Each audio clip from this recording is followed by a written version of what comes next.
All right.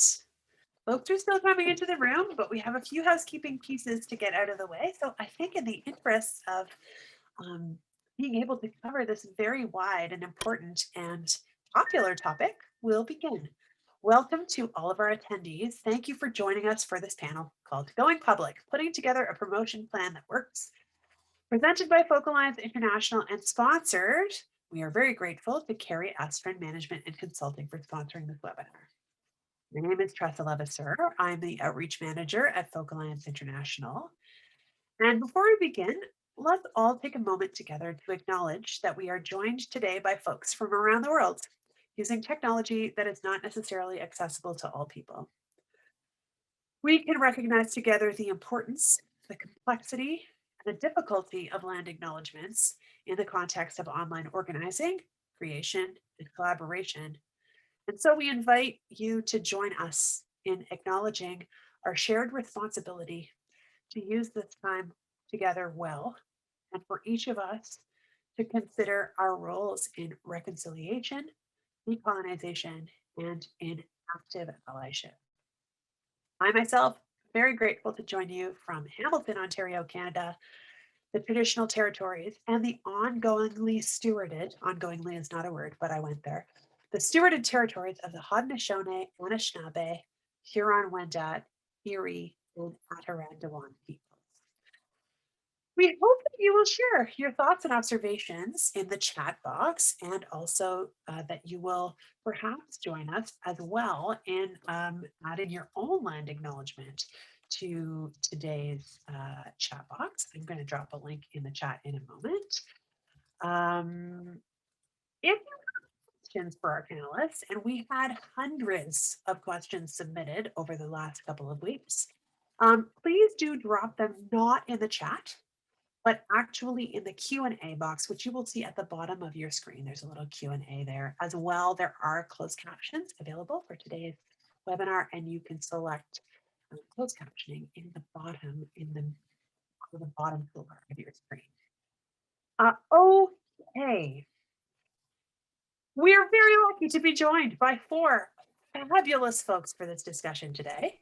And it is my great pleasure, yes, to introduce you now to our moderator, who is himself a very well-known artist, a beloved leader in our community, and someone who is looking forward to diving into this topic himself, as well as introducing you to the three expert panelists today. Please, everybody, give a warm, zoomy welcome to Reggie Harris. Hi, Reggie. Hi, Tressa, and thank you so very much. I'm honored to be here as moderator today, and certainly with all of you, I'm looking forward to learning quite a bit from our amazing panelists today. So before I introduce you to our panelists, I just want to give you an outline of how our time together will be structured. We're going to divide this conversation into three separate topics. And as you can see on the screen, the first topic is start with the art. This is how you take your music and put it at the center of your promotion plan. And then you use storytelling to connect with audiences and fans. Next will be putting the pieces in place.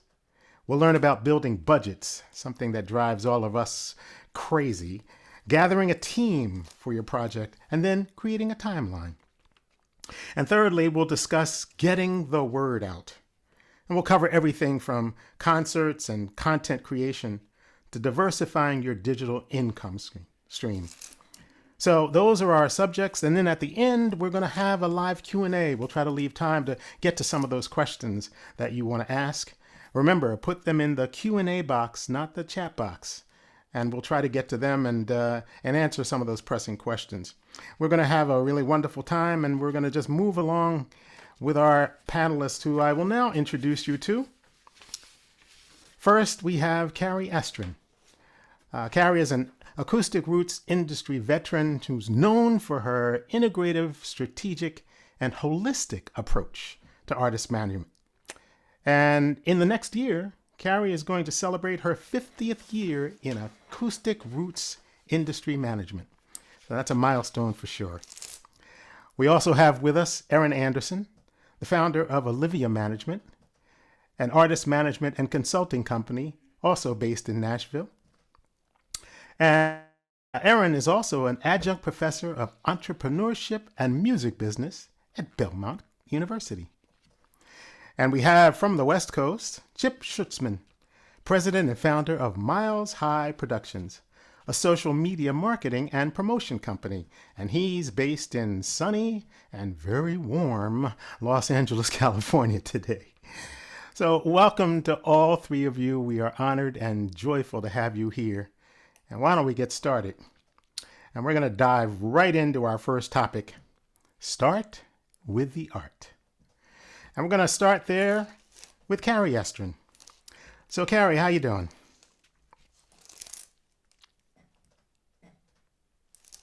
Kari, are you there? You might have to unmute. There we go. It's lovely to see everyone.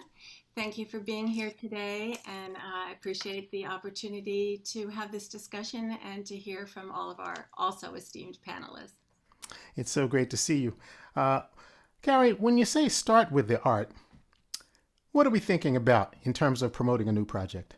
Okay, we're going to start with the songs. So as we're going to talk today about creating a dream team of who would promote your album, how to get the word out, it all starts with a song. So if your songs aren't doing it, if they're not well crafted, if they're not moving, entertaining, or getting people to reflect, if they're not doing their job, then all the marvelous people you hire really can't do anything.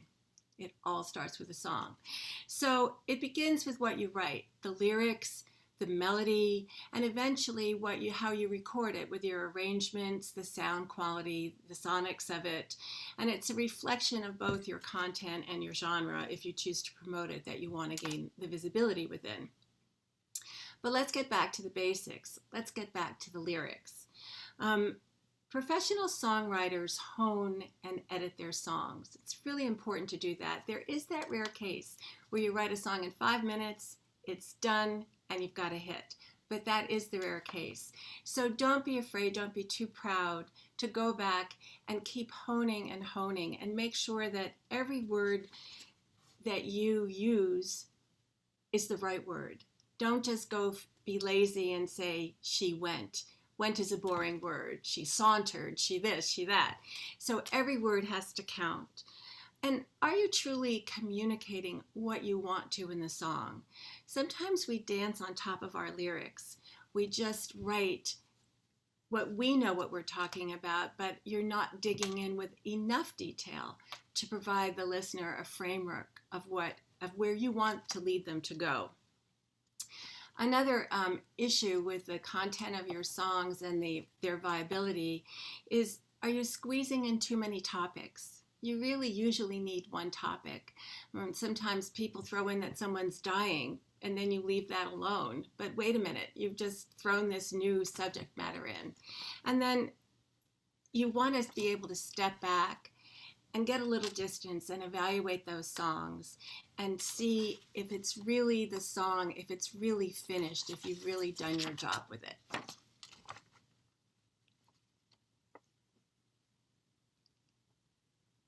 How about if I unmute now?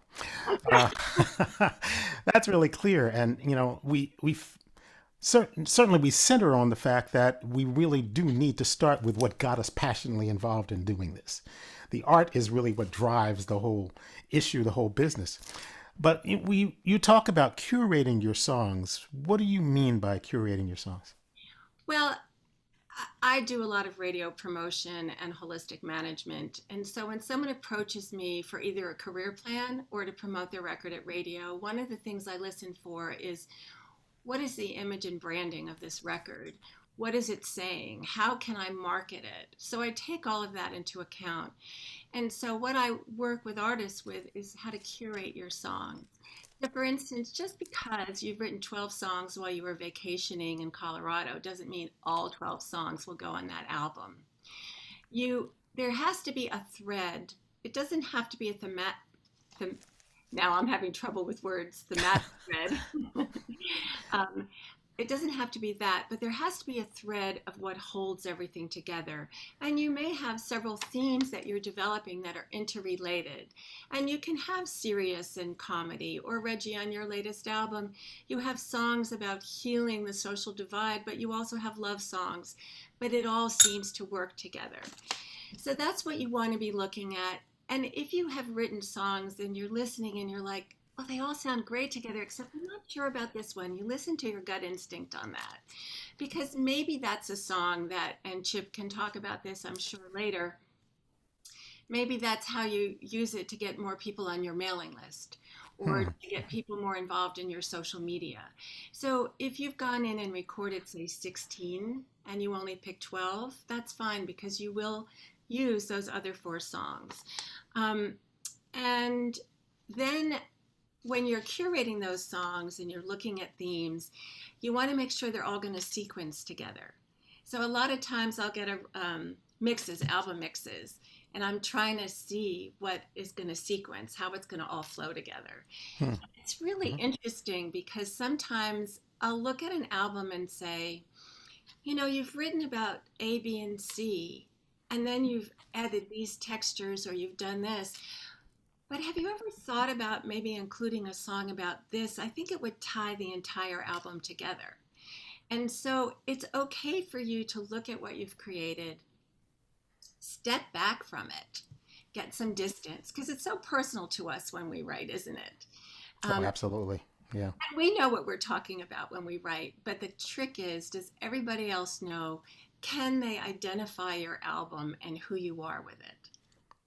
So you've got an artist coming to you and they have these songs and they have started with the art and they've kind of looked at the body of their songs. Is this what you're talking about in terms of your approach of holistic management or holistic marketing? No. Okay. It's part of it. It's part of it, Reggie. Okay. But I have developed over 40, well, I've been in the business almost 50 years, as we've said, but I started this career assessment stuff in the 80s. And what I realized is I was a concert producer in Boston, and people would come to me and ask me advice. I'd give them advice, and then they'd go around, do the exact opposite, and fail miserably. I'd be scratching my head going, I know that was great advice based on their song content, based on what they told me that they want to do. But then I started to look deeper at their motivation, deeper at what they were good at, deeper at where they needed help, and deeper at, you know, we've all been given messages that are faulty. And I started to realize that you can't just give someone a management plan. You can't just deliver that. You have to look at the individual. What are their dreams? What do they care about? Where are they strong? Where do they need support? What don't they want to do? And why don't they want to do it? And oftentimes it's also looking into our pasts. I mean, if you've grown up or you've been in an abusive relationship, even if you've been to therapy, that's going to show up in your music business if you're not looking at it. So that's a unique aspect of what I do. However, I'm going to say this to anyone. It's throw away the shoulds in your life. There's a lot of shoulds. I should post 3 to 4 times a day. I should be on all these platforms. You know, you go to these conferences, the Folk Alliance and the regionals are a wealth of information. And we're so glad to have this as part of our community. But the trick is to take the information and not be overwhelmed by it, but to look at ourselves, see what resonates with us, see what isn't resonating with ourselves. It has to be based on information, but I'm a rule breaker. I love breaking rules. I've made a few, but I love to break them. But I don't break a rule randomly. If the rule is this, and I'm looking at content, I'm going, you know what? I can see why this works, but you know what you've got going for you? You've got this going for you. So we're going to just break that rule. This is why, and this is how. So this is what I mean by holistic. It's really honoring yourself and validating yourself. And you're looking at the artist, you're looking at the material, and you're looking at the message. And their lifestyle, yes. And their lifestyle. And their lifestyle. That's a beautiful approach. Chip, do you have anything to add to what Kari just said there in terms of approach and looking at the material? I believe that songs are the heart to strategic marketing and how you would go about marketing an artist. The songs have to stand a ground. And I believe what we try to do is when an artist comes to us, we try to identify who they are, what they're about. It's really getting to the heart of the matter of their DNA musically, and what that constitutes in terms of a marketing plan or creating a marketing plan and understanding the artist fully. I can do 100 campaigns the same exact way, but what good would that do for the other 99 artists if they are all raised in a different part of the country to what the subject matter is around the song? So I believe that songs are really the epicenter of figuring out what the best strategic approach would be to marketing, which would best benefit obviously the audience and the artists themselves. And I think that's what we take into account as we look at both. What does the audience want from you? What would they like to see from you? And what we try to do is come up with something unordinary and different and unique that speaks to the artists themselves. That we're not trying to change the artist, but we're trying to synergize what the artist has to offer out there. If they tend to be more of a touring artist and less of a social media poster per se, then we capitalize on that to some degree. What we don't want to do is try and make an artist become a social media expert. Yeah. And I would imagine for both of you, some of those messages that you're trying to get across to artists to better their approach or better their art is sometimes difficult to deliver. It truly is. And it's, marketing is such a vague term in terms of broadness and what that actually encompasses to a degree. I think you really have to hone in on, where does the artist need the most help? And, what are the priorities? Because you can divide yourself into 12 different directions and, spin yourself into a little bit of a fray. And I believe it's taking the priorities and figuring out what is most important for that artist or for that song at that current time. Kari, did I see a spark in your eye there?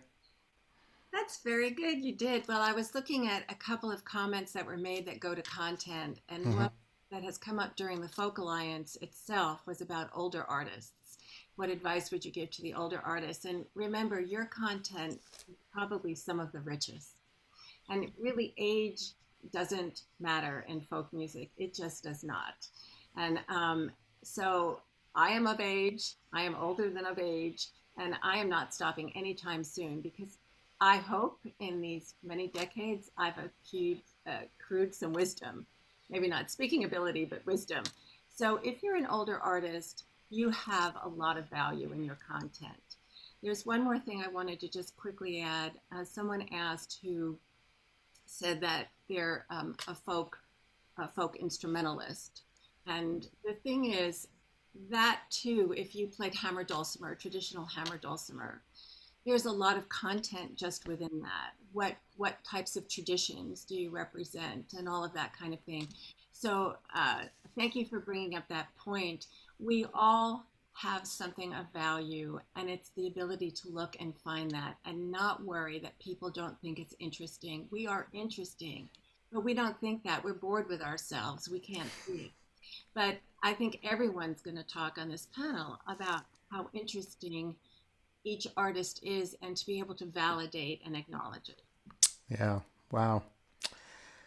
Erin, we've got a beautiful piece of art ready, and we're ready to share it with the world. We know what we want to say about it.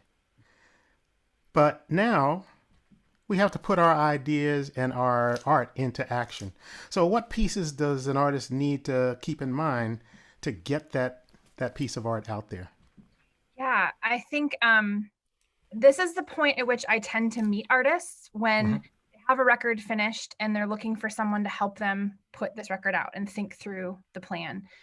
And I always tell artists that come to me and start asking these questions, first of all, great job for asking, because I think some artists, they finish their project and it's like burning a hole in their pocket and they just want to upload it to TuneCore tomorrow.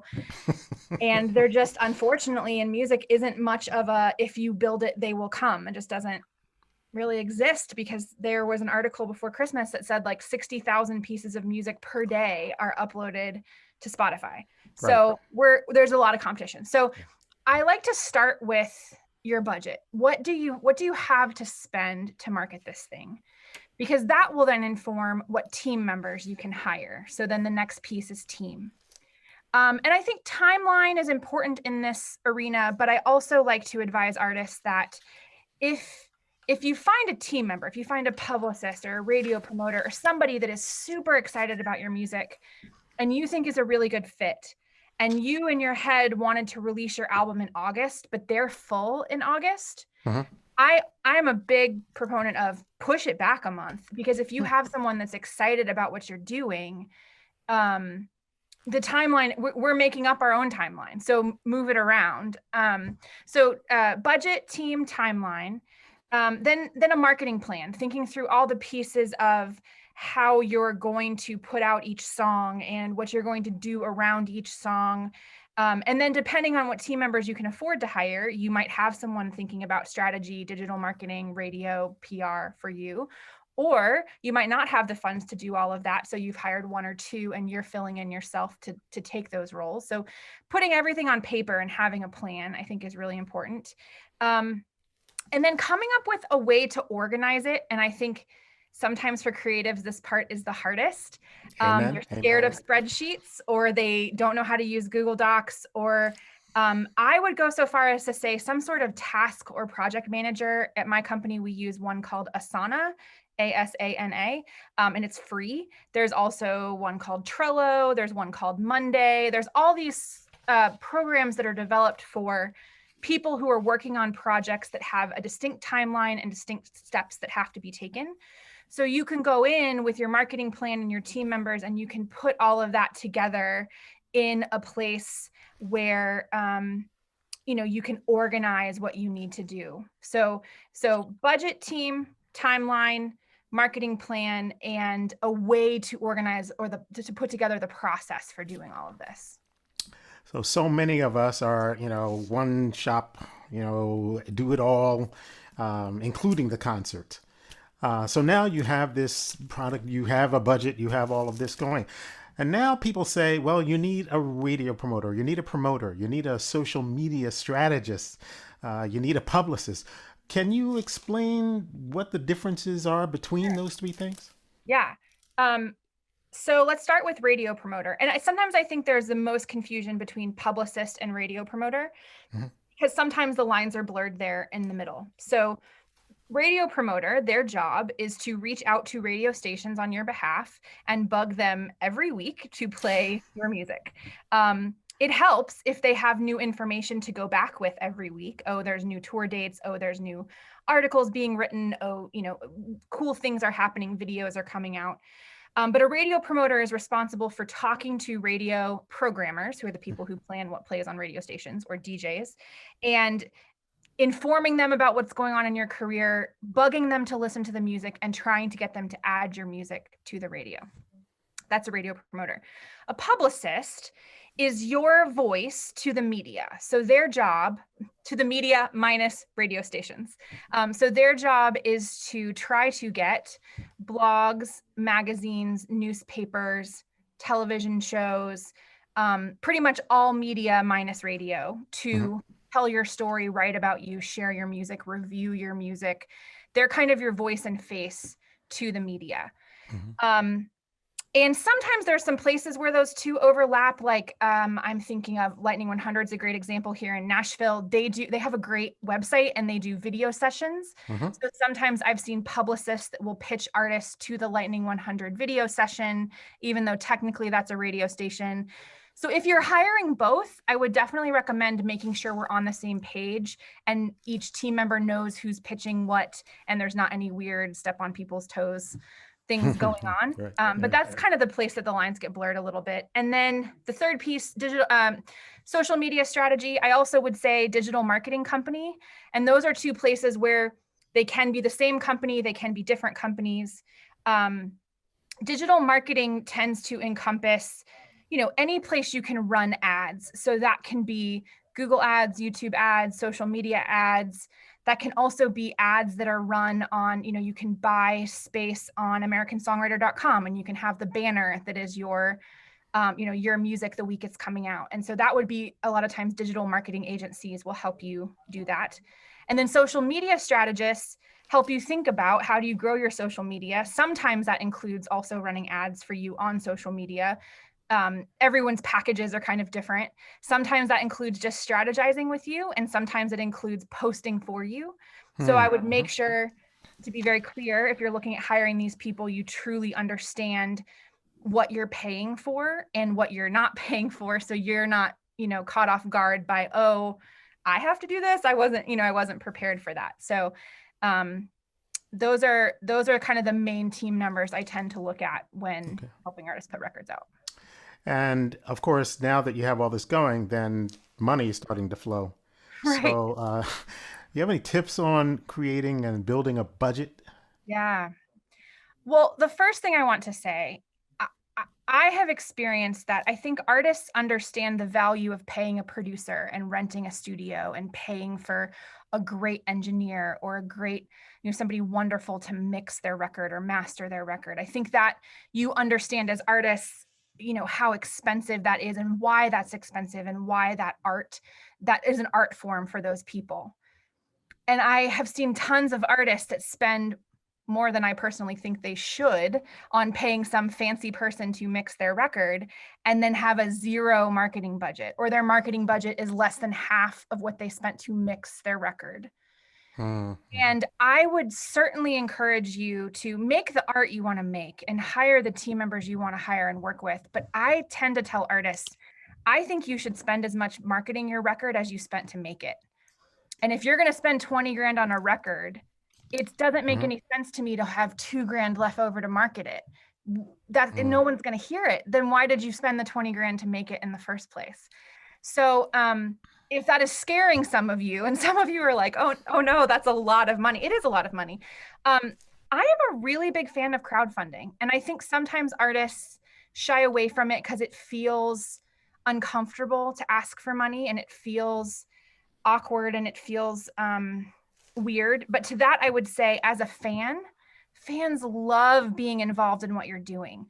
And if you can flip the way you think about it and think about it as, I'm offering products and sometimes experiences on my Kickstarter or crowdfunding platform that people would probably have paid for anyways later.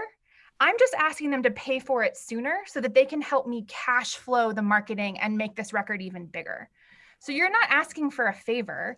You're creating an opportunity for them to be involved in what you're doing earlier and follow along in the process and be bought in to your success. So I think that's always the first place I like to go because doing this can be expensive. And I think that's a really, a helpful way to fund it so that you don't go broke in the process.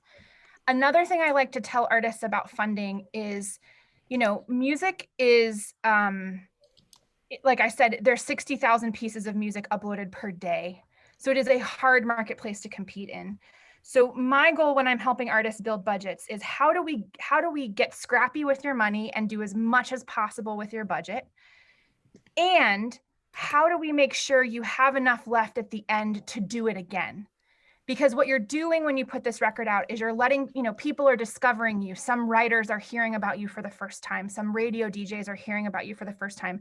They might not choose to write about you or play you, but they'll remember your name and they've listened to your music. And if you come back in a year and a half, 2 years later, and you have new music, you've already planted a seed and now you're watering that seed. And so sometimes artists say to me, this is the best work of my career. I'm going to do a second mortgage on my house and I'm going to put everything I have and my whole life savings into this. And I always say, I get believing in what you're doing, and I think that's important. But overwhelming success in music is right time, right place, right song, right budget, right team, right moment in the world. And so much of that is out of your control. I think it's really smart to, when you're thinking about budgeting, to spend what makes sense to market your record, but have some left over so you can make another record and keep doing this and keep making your art, and don't bankrupt yourself over one record, because sometimes it takes a handful to get going and to grow the momentum that you deserve. I want to come back and ask you about timeline in a second, but I also want to see if Kari or Chip have anything to add to what you just said, because that is such a critical thing. We think about making a record and it's one little entity of our career, but we throw everything into it, and then we're afraid to ask for help. We're afraid to ask our fans to participate in this. Kari or Chip, do you want to add in anything there? Yeah, Erin, great job in outlining that so well. And I wanted to underscore a couple of things.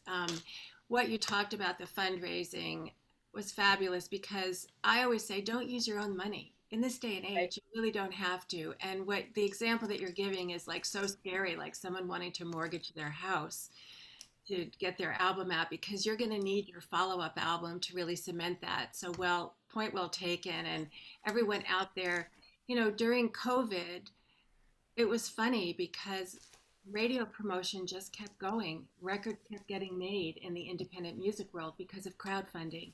And even though people were out of work, they wanted to contribute. They wanted to matter. So don't use your own money, and follow that advice that Erin gave. And the other thing, when you were bringing up teams, not every one of you are going to be able to afford a team.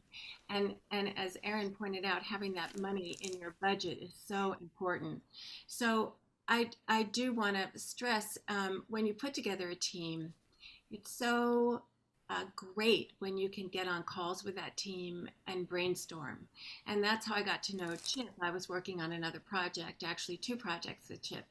And I just loved brainstorming on these calls, because even though we're doing different functions, it's going back to what Chip was saying and I was saying about the content. We need that content, and then you can brainstorm with your team. So, all wonderful points. Thank you. Chip, anything to add there? Erin, great job on that. Having worked in a management firm, I've also seen budgeting, to be a big issue. And I think, to answer someone's question in the chat room is, if you're limited on funds, I think you have to figure out what the priority is. Who do you need the most, or who do you think you need the most?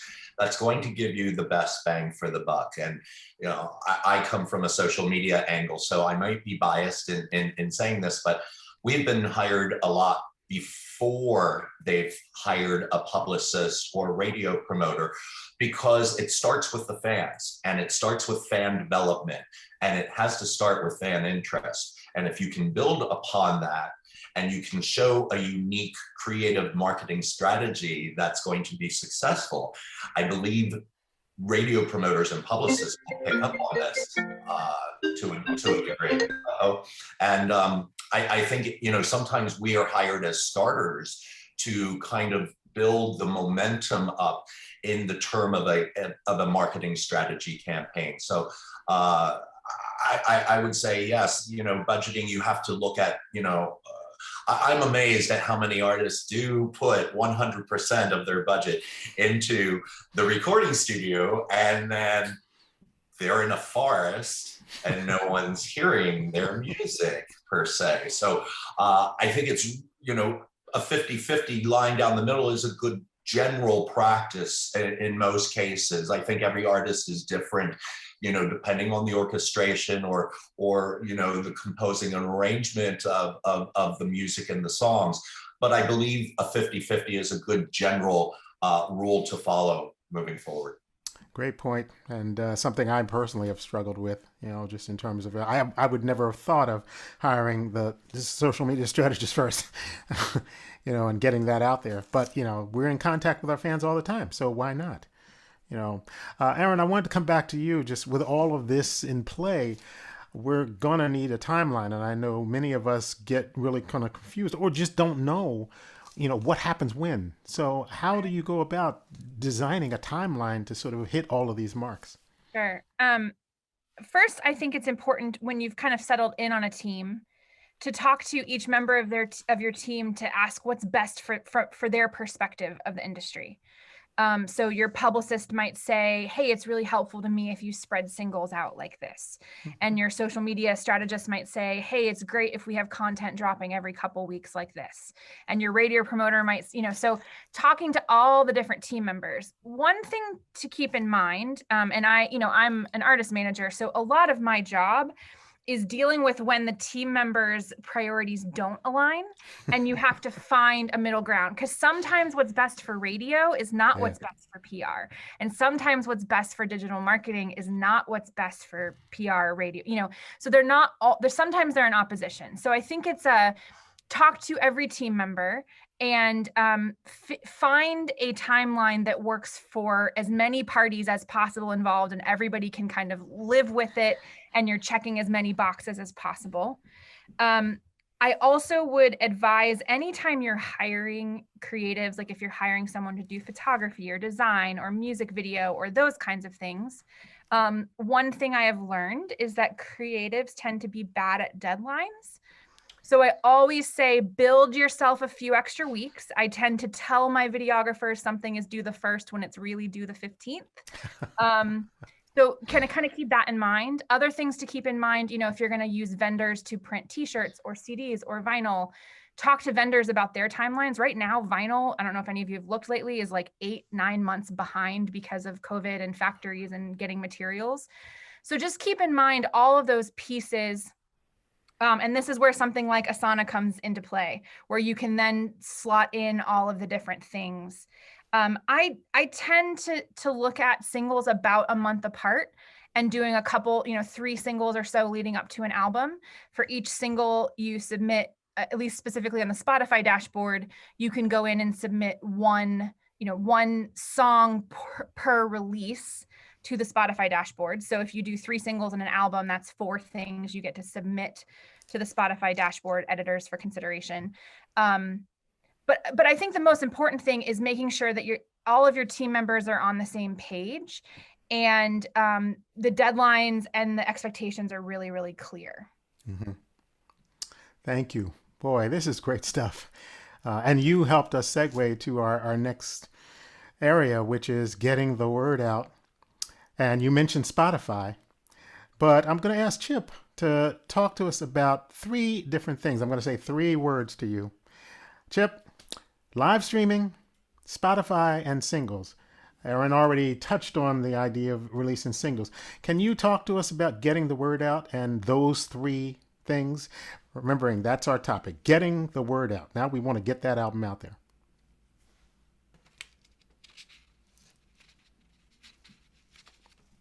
Sorry. Let's start with live streaming. I believe, this is a great way to get the word out about a forthcoming release that you might have, or maybe somebody just heard the first single at radio and then they're hearing the song in the live stream because they just found out about you from a friend of theirs, or a friend recommended their Spotify channel to you. So, live streaming, I try to encourage a lot of our artists to do so, especially in the last 12 months when there were no other touring options available. One of our former artists, Lucas Nelson, had done a series called Quarantunes, Willie Nelson's son. And he basically would come on Thursday nights and do anything from a 2-song to a 6-song, but you didn't know what he was going to do until you tuned in that evening. And I think that's what makes the element of surprise captivating to the audience. Right. So I like that concept. I encourage newer artists to think about thematic concepts. Do you want to do an all acoustic show because you don't have your bandmates available? And I'm referring more to the last 12 months. Maybe there's You can do an all cover show. So I think it's about finding what your concept is with regards to live streaming, and then promoting it on social media. Again, I'm going to be biased in that answer because that's the world I live in. I've seen full band shows outside in the parking lot of their apartment complex at times even. So I think even the environment or the atmosphere is a crucial element in terms of how you design your live streaming concept in that way. Maybe even doing a Q&A, I think is a great way to get the word out about your music, because this way it gives you an open forum platform to really talk about the songs in greater detail. What stemmed you to write that song? Where's that song coming from in terms of the mind and the heart and the body and the soul, in terms of, how it was put together. And I think, once you can basically make that song come alive through your descriptions through a Q&A, I think it gives the audience more that enthusiasm, that excitement to want to explore not just that song, but the concept of the album in itself there when you're able to speak in a forum of that nature. Streaming, Spotify, it's a very critical area for artists these days. It used to be 10 years ago, we were pushing Amazon Music links and iTunes links. And I think this really depends on the genre too, because I also deal with jazz artists where some of that audience is still buying physical CDs if they're producing them. But I believe a large majority these days is converted over to the streaming platforms such as Pandora, Apple Music. Obviously Spotify it seems to be the crown jewel leader these days in 2021. And so, getting the word out there, I would encourage people to utilize your social media channels.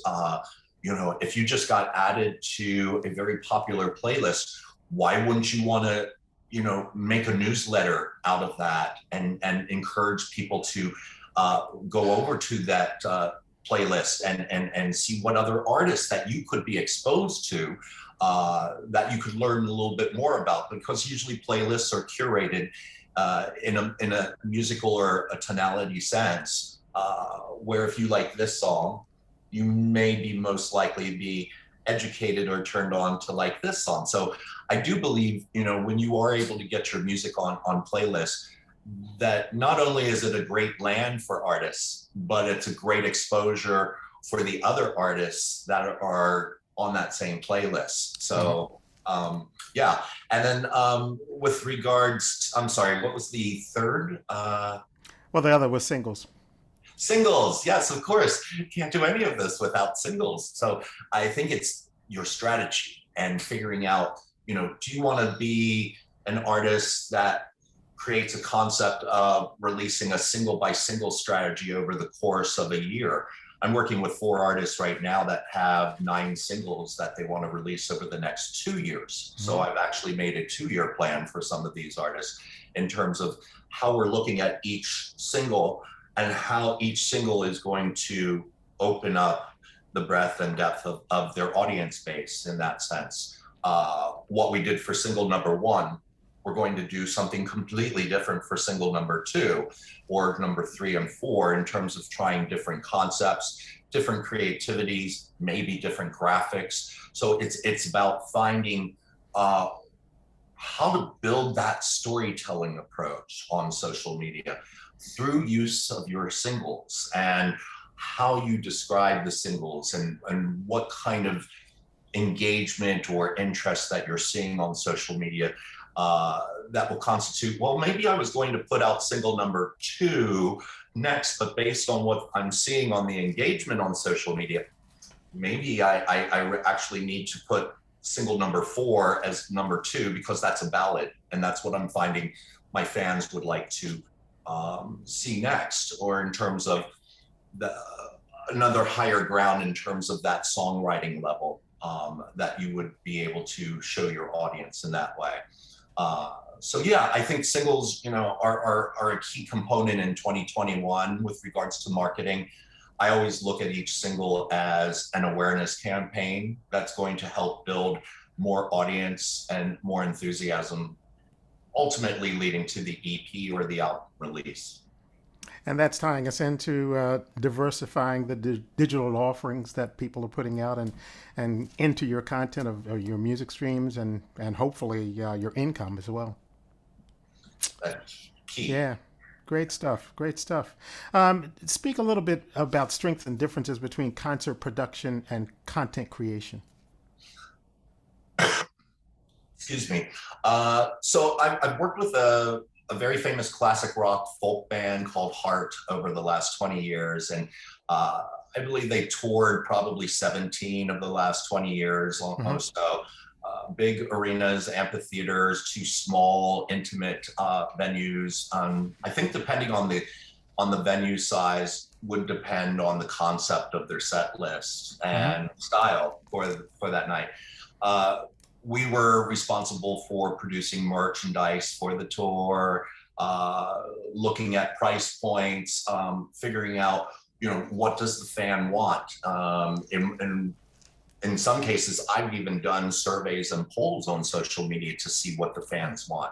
Wow. And I was actually surprised that, a lot of fans wanted beer koozies and keychains. And they're very cost effective to produce in mass quantity in that sense. So it was great to use some of these for sale, but also use them for promotional giveaways. Per se, my street team that we utilized, if they did enough tasks to a certain point, we would reward them with a goodie basket of prizes and things. I also thought, at concerts and shows, bundling of merchandise was also a very nice creative concept. You could buy shirt one here and the CD for X amount. And I think, from the consumer standpoint, people like to look at one price as opposed to, okay, $10 here, $25 here, $35. What if we created some kind of package A and a package B and a package C for $25, $50, and $75? This way you're cornering the market and giving them options there that, are best sellers for you in that aspect. So I've always looked at, content for concert productions to be a wealth of variety and creativity if you have something to work with in that regard. We've also, done wonderful things like meet and greets at our shows, and we've had the fans, participate on social media.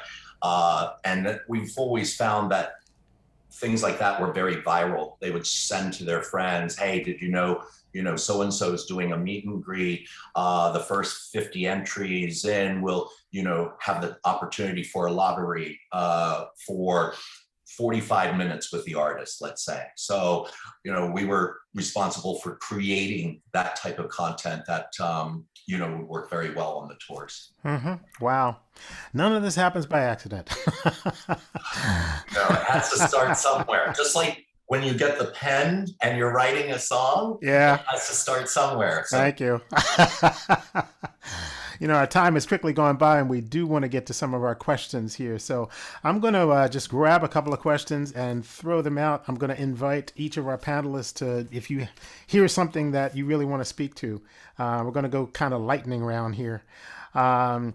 Mojo says, no one has mentioned having a well-defined mission and business plan against which every strategic, tactical, and investment decision can be measured for feasibility, justification, risk, and ROI. Please address those issues. Who can speak to that?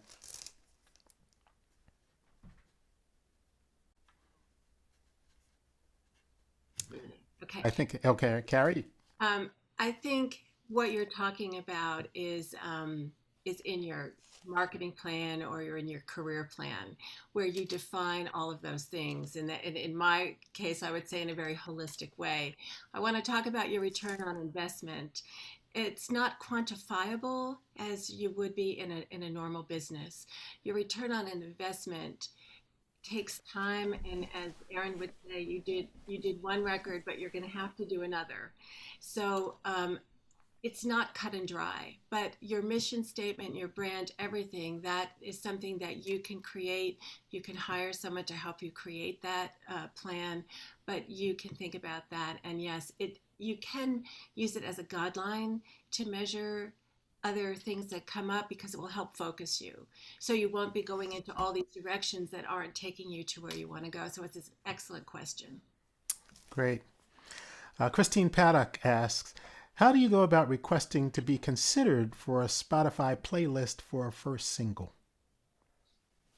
I'll try and answer that one. Okay. Hi, Christine. So Spotify, first of all artists I always recommend should be verified, should be on artist.spotify.com, which is the back-end dashboard to analyze your analytics, see what countries or how many streams that Spotify is playing of the song, so that you're knowledgeable to figure out how you want to, market your songs. Usually if you put a song through CD Baby, usually 1 week before the song comes out, you have an area in your artist's dashboard that would allow you to submit a song to Spotify curators.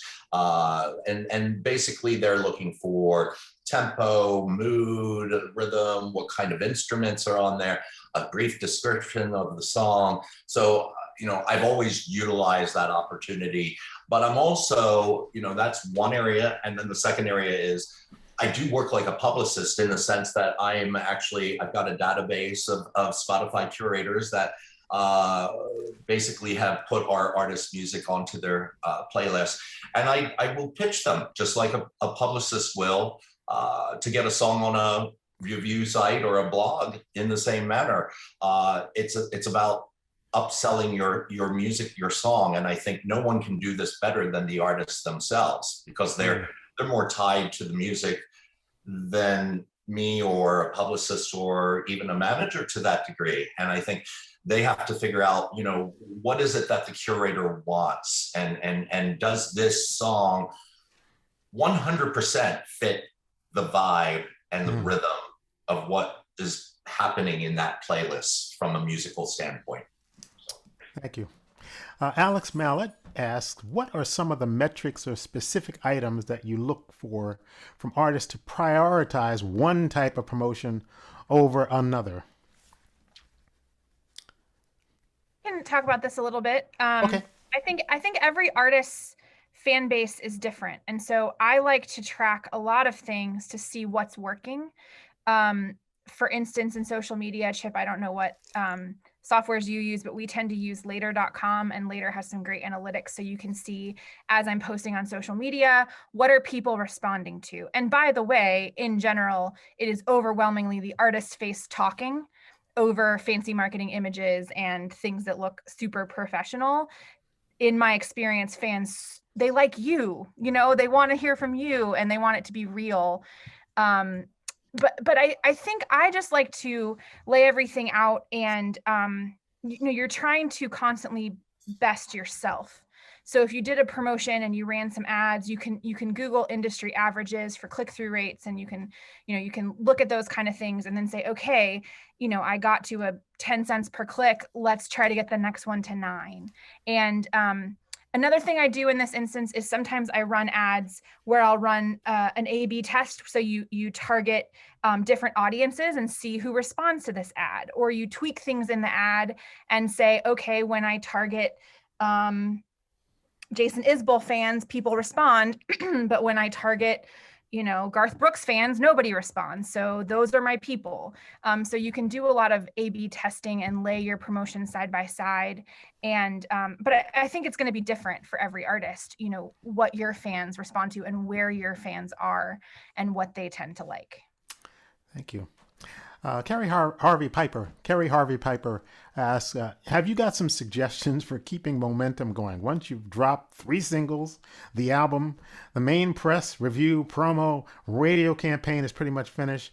What are the next step to keep things moving and building? I'll take part of that. Hi, Kari. It used to be touring. That used to be the thing. Now, because things are so difficult out there, venues have been booked for a year that have been rebooking them. And so we may not all have the priorities to get those gigs as we used to. So it does have to do with a combination, and maybe Chip, you'll jump in, of what you're doing, live streaming, if you're putting out new content, videos, stories about what you've already created, and just reaching out to your fan base and engaging them. And one thing that I'd like to mention before we run out of time is a lot of times after you've done your Kickstarter or your crowdfunding, and if there's a lag time between when you've crowdfunded and when your album's coming out, sometimes it can be 4 months depending on what's happened in this last year. I would really use this time to launch your album and do a Patreon. And that keeps your fans engaged and gets new fans, and you can reach out with social media. So I'll let anyone else jump in if they would like to about that. I think the way I describe it to my artists is you have to find a way to say, I have a new album out multiple times per week for 6 months, and it has to be different. So you have to get creative with tell the story of each song, highlight different people who played on it, worked on it, produced it, talk about the process of writing each song, do a deep dive into your art and why you made the album art the way you did. And just basically come up with 100 different ways to say, oh, by the way, I have a new album out. Have you heard about it yet? Through interesting content and commentary that continues to just drive people back to the album. Sometimes we do things like we'll put out an acoustic version of a fully produced song and say, did you know we had a new album out? Here's an acoustic version of that song. Go back and listen to the whole thing. So it's hard. It's hard to keep the momentum going, but you have to get really creative. Yeah, I love that acoustic version idea. I've actually used myself. Michael Kornfeld, we have just a little bit of time, but I'll try to get a couple in. With respect to social media promotion, how much do you value posting to music-oriented Facebook sites? And there we go. And other social media channels to get beyond your own current fan base? I encourage this. I have done this for many of my artists. I think it's finding the right Facebook groups, the right Reddit groups. I think it's utilizing Twitter to some degree with even with music reviewers to see if they, got your press package, if you are your own publicist in that sense. So it's creating that dialogue and, to add to Erin and Kari's comments there, it's creating a very unique creative strategy around storytelling. The storytelling is around your music. That could be your single, but I like Erin's idea.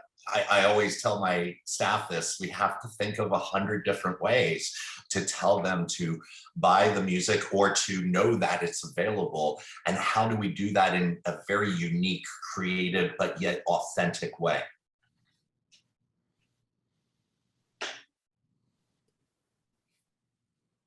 Hi, everybody. I'm going to interrupt because we've come to the end of our time together. Honestly, props to all of you, Kari, Erin, Chip, and Reggie, for just ultimate moderating excellence. Honestly, Reggie, wow. I know I speak for every single person who has attended this webinar when I say, you're an awesome moderator. Like, if you ever give up music, you should just moderate webinars. Oh, great. Thank you to Kari, Estrin Management and Consulting for sponsoring this informative and engaging session. And thank you to all of our panelists. This session will continue to be available as a recording on the Folk Alliance YouTube channel. And I did drop a link in the chat about keeping the momentum going and growing your fan base, because we had a few questions about that. We have a webinar about that from last fall. Finally, if you would like to support our work, please consider becoming a member of Folk Alliance. You can do so by visiting folk.org/join. We'd love to have you in the Folk family. In the meantime, stay kind and stay connected, community, and we will see you all next time. Thanks, everybody. Goodbye. Take care. Thank you. Bye. Thank you, Tressa and Jared Rivers and Folk Alliance. Thanks, everybody. That was awesome.